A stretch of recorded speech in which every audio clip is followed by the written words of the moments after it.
بسم اللہ الرحمن الرحیم الحمد للہ رب العالمین والعاقبۃ للمتقین والصلاۃ والسلام علی سید المرسلین نبینا محمد وعلی آلہ وصحبہ اجمعین ومن تبعہم بإحسان الی یوم الدین اما بعد۔ محترم سامعین کرام، آج کا جو خطبہ ہوا ہے وہ سیدنا ابراہیم علیہ السلام کے متعلق ہوا ہے۔ محترم سامعین کرام، اللہ رب العالمین نے جب سے اس زمین کے اوپر جانشی بنایا، توحید ہی قائم تھا۔ اللہ رب العالمین نے آدم علیہ السلام کو پیدا کیا اور 1000 سال تک لوگ جو ہیں اللہ رب العالمین کی عبادت کیا کرتے تھے۔ پھر اس کے بعد شرک کی جو شروعات ہوئی ہیں وہ نوح علیہ السلام کے زمانے میں ہوئی، اور نوح علیہ السلام بھی 950 برس تک اپنی قوم کو اللہ رب العالمین کی توحید کی طرف دعوت دیتے رہے۔ کچھ لوگ جو ہیں ایمان لائے، اس کے بعد جب لوگوں نے شرک کیا تو اللہ رب العالمین نے طوفان بھیجا زمین کے اوپر، جس میں صرف نوح علیہ السلام اور ان کے ساتھ جو ایمان لانے والے تھے وہ باقی رہے۔ پھر اس کے بعد میں کئی سالوں تک جو ہے زمین کے اوپر توحید قائم رہا۔ پھر دھیرے دھیرے جو ہے شرک آیا۔ پھر اللہ رب العالمین مسلسل رسولوں کو بھیجتا رہا، یہاں تک کہ ابو الانبیاء اور رسول ابراہیم علیہ السلام کو اللہ رب العالمین نے رسول بنا کر کے بھیجا۔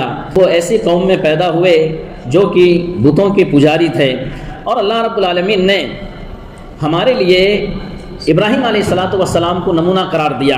اللہ رب العالمین نے فرمایا قد کانت لکم اسوۃ حسنہ فی ابراہیم والذین معہ، کہ تمہارے لیے ابراہیم علیہ السلام بہترین نمونہ ہیں، اور وہ لوگ بھی جو ابراہیم علیہ السلام کے ساتھ ہیں۔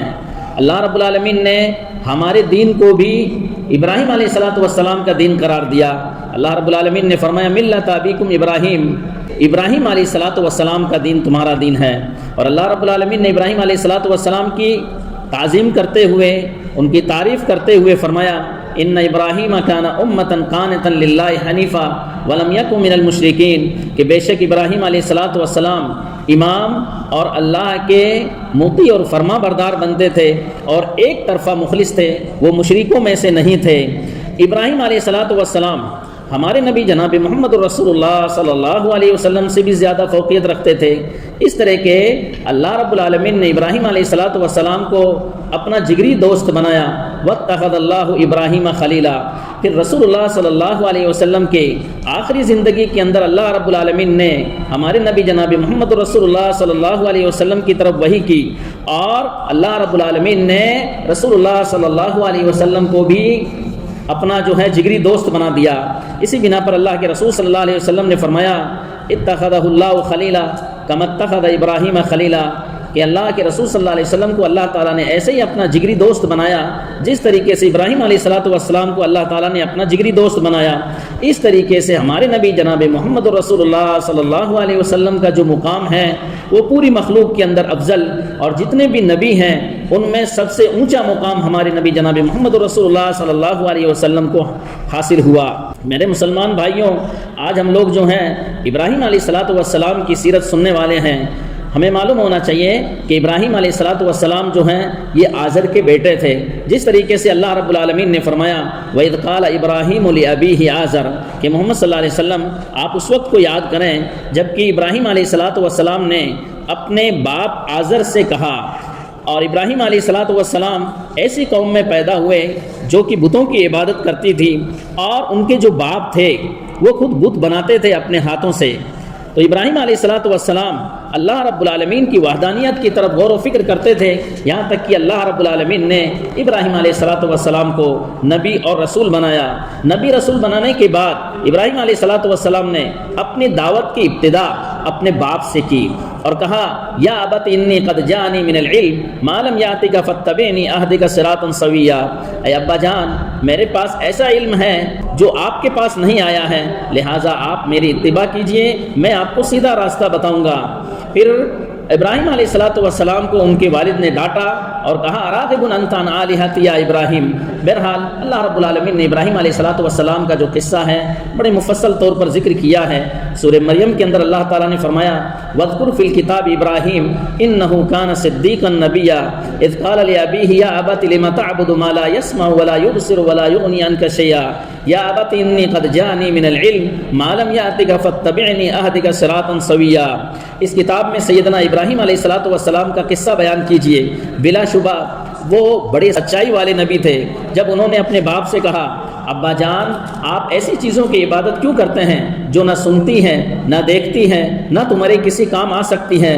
ابا جان میرے پاس ایسا علم ہے جو آپ کے پاس نہیں آیا ہے، لہٰذا میری اتباع کیجئے، میں آپ کو سیدھا راستہ بتاؤں گا۔ ابا جان شیطان کی عبادت نہ کیجئے، وہ تو رحمان کا کھلا ہوا دشمن ہے، وہ رحمان کا نافرمان ہے۔ ابا جان مجھے خطرہ ہے کہ اللہ کی طرف سے آپ کو کوئی عذاب پکڑ لے اور آپ شیطان کے ساتھی بن جائیں گے۔ باپ نے جواب دیا اے ابراہیم کیا تو میرے معبودوں سے منہ پھیرتا ہے؟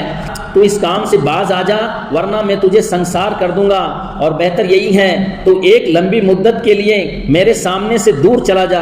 ابراہیم علیہ السلام نے جواب دیا ابا جان آپ پر سلام ہو، میں اپنے پروردگار سے آپ کے لیے بخشش کی دعا کروں گا۔ بلا شبہ میرا پروردگار مجھ پر مہربان ہے، میں آپ لوگوں کو بھی چھوڑ جا رہا ہوں اور ان کو بھی جنہیں تم اللہ کے علاوہ پکارتے ہو، اور میں اپنے پروردگار سے تمہارے لیے معافی طلب کروں گا۔ مجھے امید ہے کہ میرا پروردگار مجھے محروم نہیں کرے گا۔ ابراہیم علیہ السلام کے اس واقعے سے چند فائدے معلوم ہوتے ہیں۔ سب سے پہلی چیز یہ ہے بھائیوں کہ حق کثرت کے ساتھ نہیں ہوتا ہے اور نہ ہی کثرت سے اس کا کوئی تعلق ہے۔ اللہ رب العالمین نے فرمایا وَإِن تُطِعْ أَكْثَرَ مَن فِي الْأَرْضِ يُضِلُّوكَ عَن سَبِيلِ اللَّهِ کہ محمد صلی اللہ علیہ وسلم اگر آپ اکثریت کی اتباع کریں گے وہ آپ کو سیدھے راستے سے ہٹا دیں گے۔ إِن يَتَّبِعُونَ إِلَّا الظَّنَّ یہ لوگ تو وہم و گمان کی تابعداری کرتے ہیں۔ وَإِنْهُمْ إِلَّا يَخْرُصُونَ اور یہ بڑے جھوٹے لوگ ہیں۔ اور اللہ رب العالمین نے فرمایا وَمَا أَكْثَرُ النَّاسِ وَلَوْ حَرَصْتَ بِمُؤْمِنِينَ اور آپ کی خواہش کے باوجود اکثر و بیشتر لوگ ایمان نہیں لائیں گے۔ اور اللہ کے رسول صلی اللہ علیہ وسلم نے فرمایا کہ میرے اوپر بہت ساری امتیں پیش کی گئی تو میں نے دیکھا کچھ نبیوں کے ساتھ کچھ لوگ تھے اور کچھ نبی تو ایسے تھے ان کے ساتھ جو ہیں کوئی بھی نہیں تھا، کوئی بھی ان کے اوپر ایمان لانے والا نہیں تھا۔